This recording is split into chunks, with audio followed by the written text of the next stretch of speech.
everybody. Welcome to Stories from the Library. Today's first story is called Clean Your Room, Harvey Moon. That's funny, isn't it? And there's the broom. There's all his tools. On Saturday morning at 10 to 9, Harvey Moon was eating toast, waiting for the cartoon show that he enjoyed the most. Yeah, there's his cat. With only minutes left to go, he heard the voice of doom. "Today, young man," his mother said, "is the day you clean your room." Look at Harvey's face. "Not now," moaned Harvey, red in the face. "I'll miss Rotten Ed and the invaders from space." "Right this second," she ordered, and gave him the broom. Harvey marched angrily up to his room. There's that cat again. It really didn't seem messy at all. First, he'd throw his dirty clothes out in the hall. Under the bed was an ice cream smeared shirt, jeans that had what Mother called ground in dirt, 2 towels and swim trunks that seemed to be wet, 3 socks that he sniffed and found weren't dirty yet. There's his cat. Under the dresser was a lump, warm and gray, that he didn't recognize, so he put it away.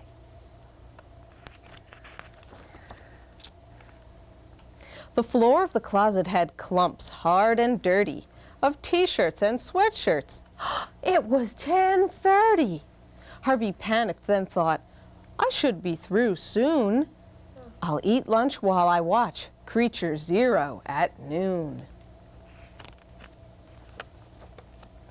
Grabbing marbles and crayons and flat bottle caps, 2 of his own special lightning bug traps, the softball he couldn't find last Saturday, 1 toothbrush, 1 helmet, he put them away. "I'll clear out these toys and then I'll be done. Ken's Kung Fu Corner will be on at 1. Under his desk were some comics, all icky, from something inside that was dripping and sticky. Gum. It sure looks like gum. He'd found library books he'd forgotten he had. His skates from Aunt Sarah, his bow tie from Dad. He found a caboose that was missing his train, a whistle, paintbrushes, a map of the brain. He found several sneakers and card games up under the bed, goggles, flippers, and a grasshopper, dead. A long-lost cookie, all fuzzy and gray, plastic cars, boats, and planes, and he put them away. Where's the cookie? I don't think you want to see the fuzzy gray cookie. Just then Harvey happened to notice the clock. "It's almost 2, Harvey shouted. He went into shock. "I missed Caveman Capers on Channel 9. I'm starving, I'm tired. This room looks fine." He put up his bathrobe, his bat and football, with a few other things, then ran down the hall, shouting, "Mom, I'm finished." Harvey put back the broom. His mother stepped cautiously into his room. "I'm really amazed," his mother said. Harvey beamed. He could watch TV now. He was through, so it seemed. "I fixed you some lunch," she said. "You and I will get started on and when you are done, you and I will get started on lump number 1. The end. And that story was Clean Your Room, Harvey Moon. Do you have nice, neat rooms? They're very neat and tidy. I do have zero toys in my room. 0 toys in your room? But I only have stuff on my grass. Oh, well, this is about a bear. Some toys on his grass. But he doesn't This play book with is called The Bear in the Bathtub. Oh my goodness, what happens? I think you'll like this story. There he is.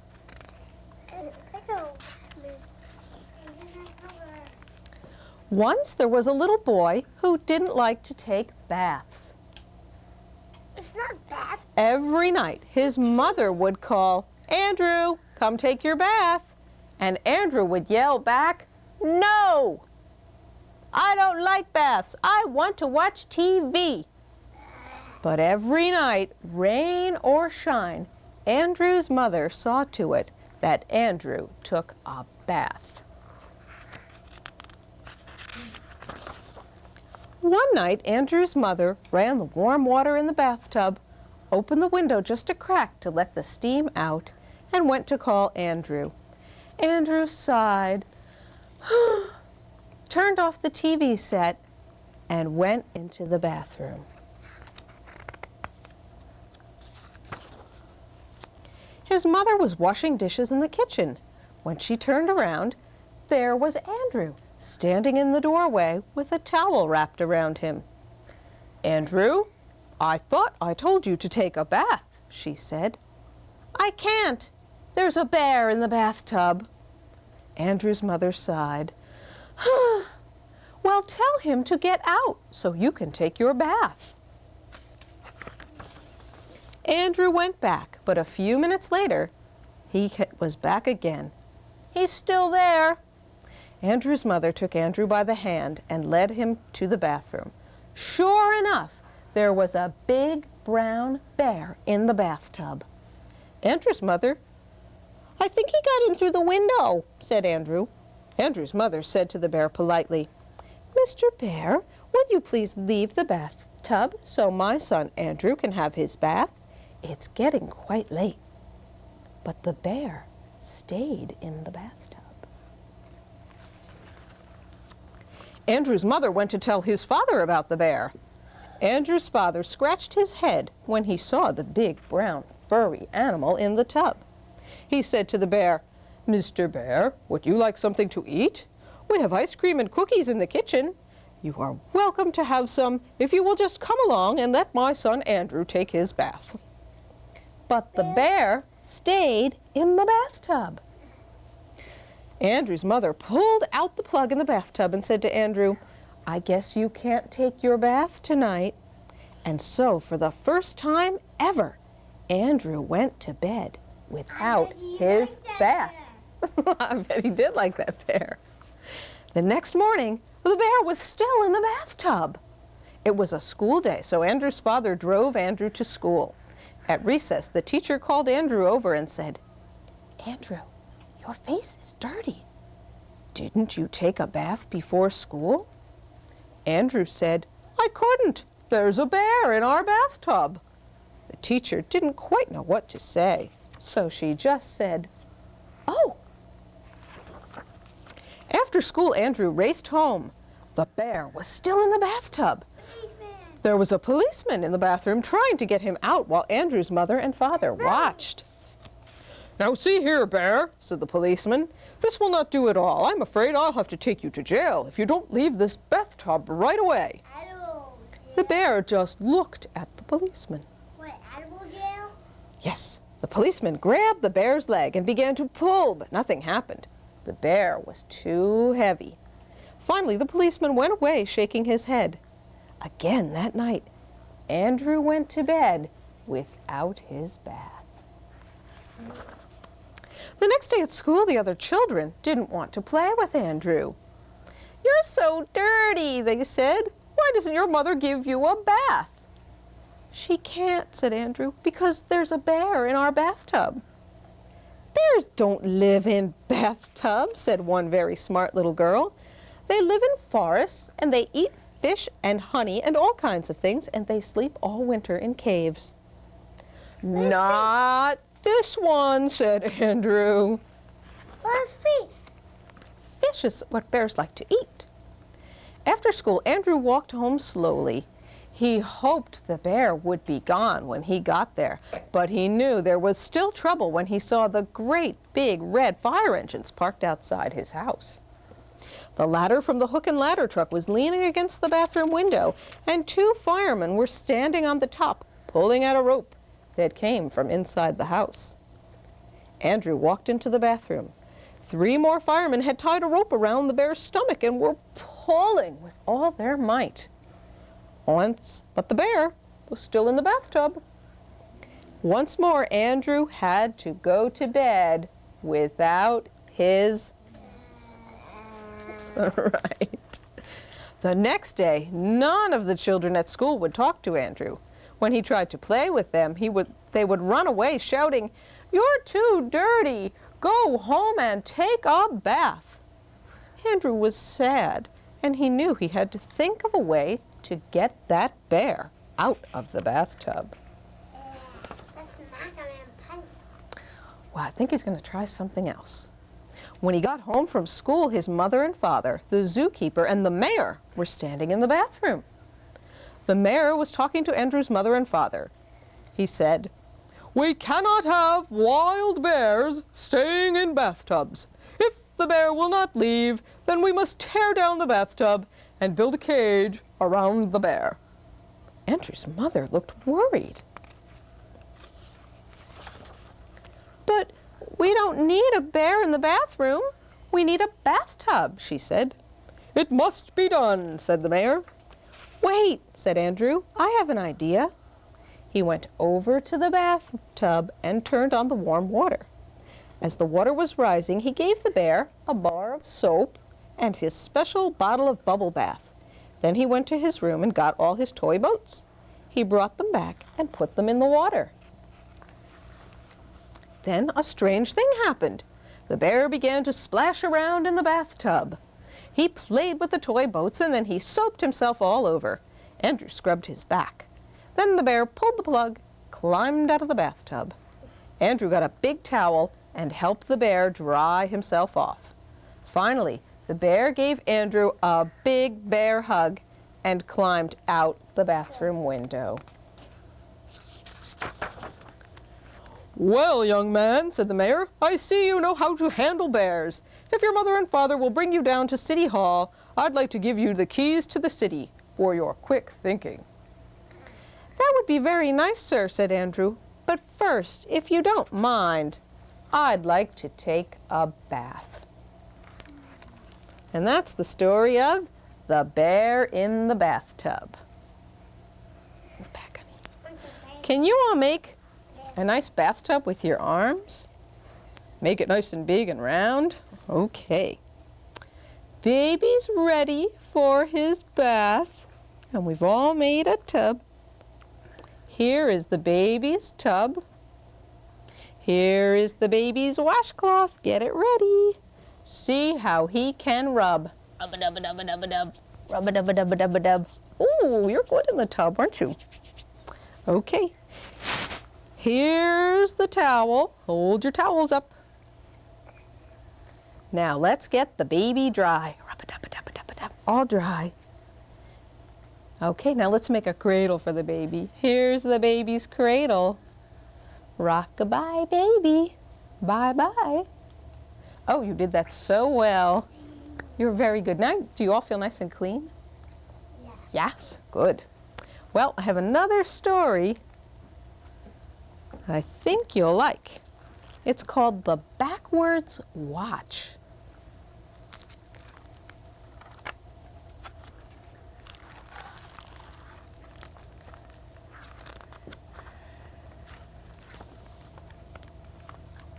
"You are a mess," said Granddad. Sally looked in the mirror. She had leaves in her hair, a twig behind one ear, and a ladybug on her nose. "I've been climbing trees," she said, blowing the ladybug home out the window. Oh, the ladybug. "Oh, I'd never have guessed," said Granddad. "Come here. Let's clean you up." Sally sat on his lap.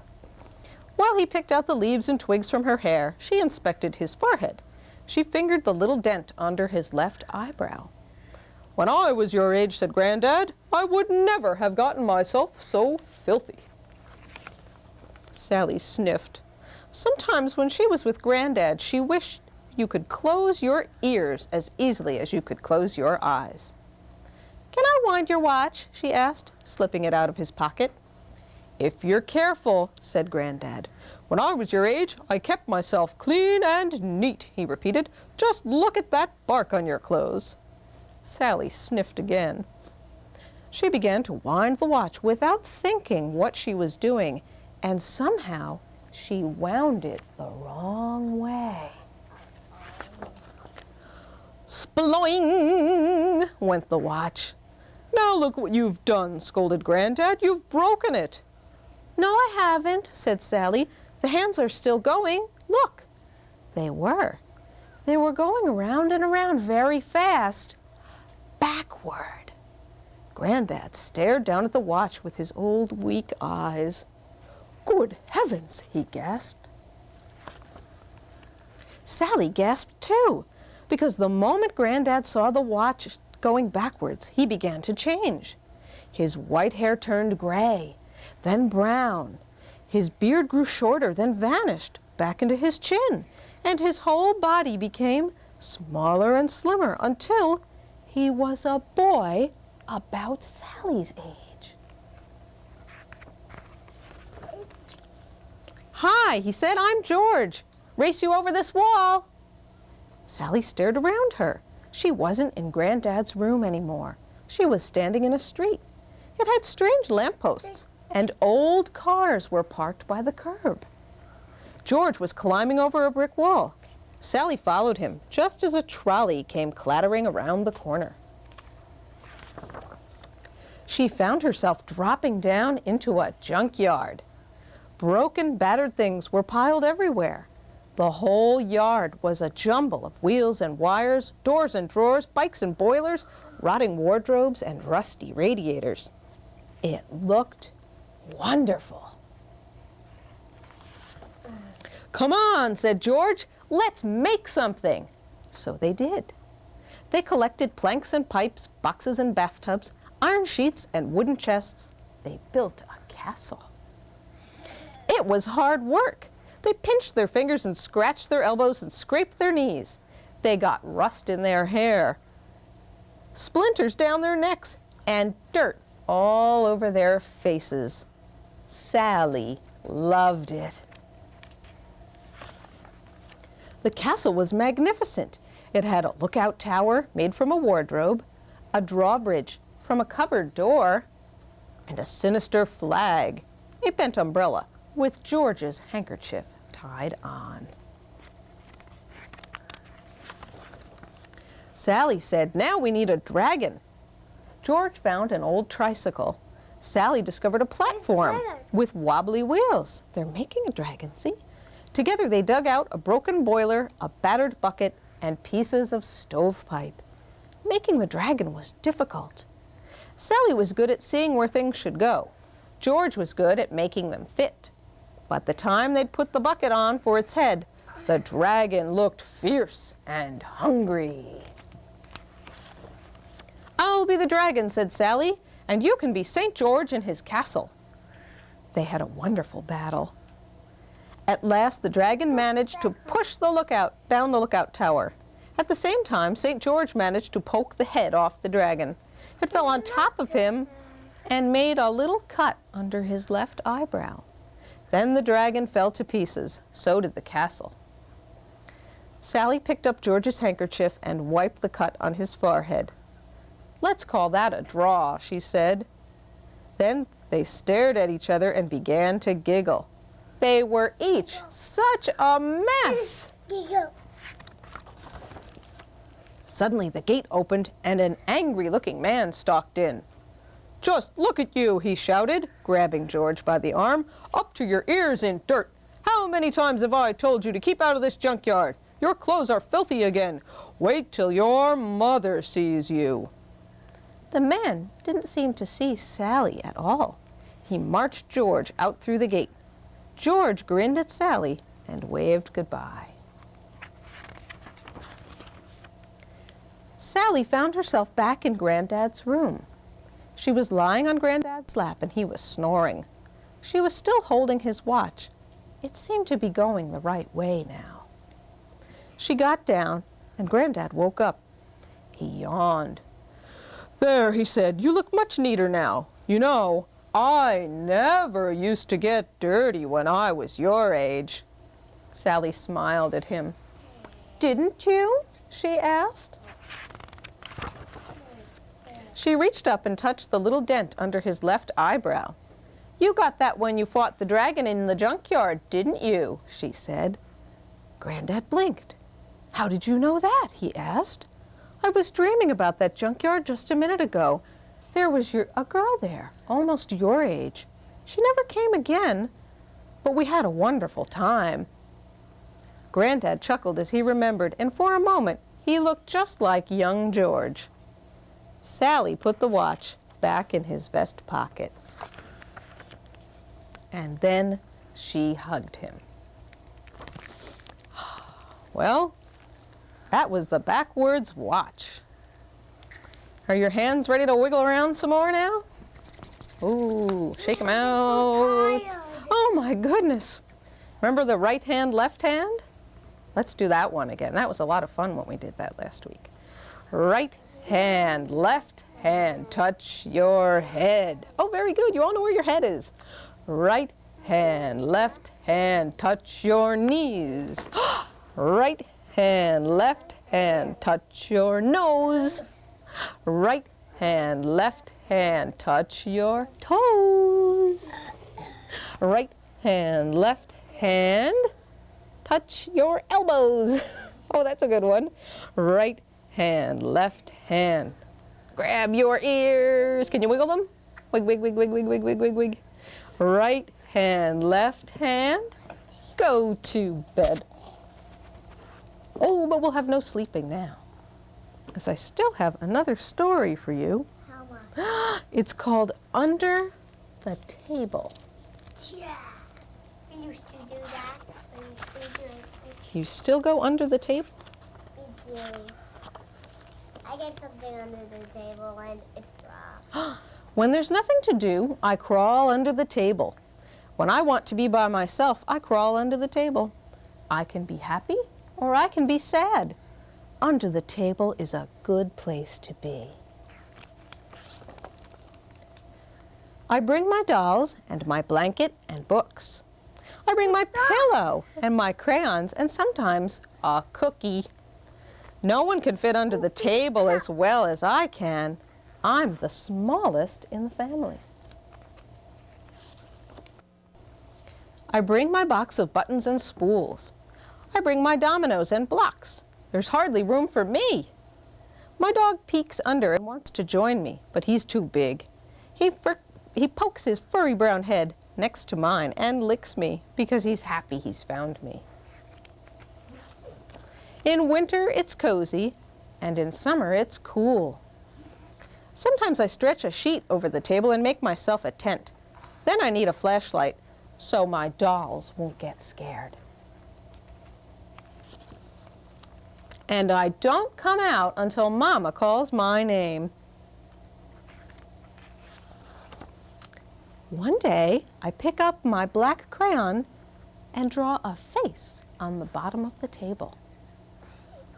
I write my name. I draw a sun. And then I use all my crayons to draw a rainbow. I can lie on my back and look at my pictures. Every day I draw a few more until the bottom of the table is covered.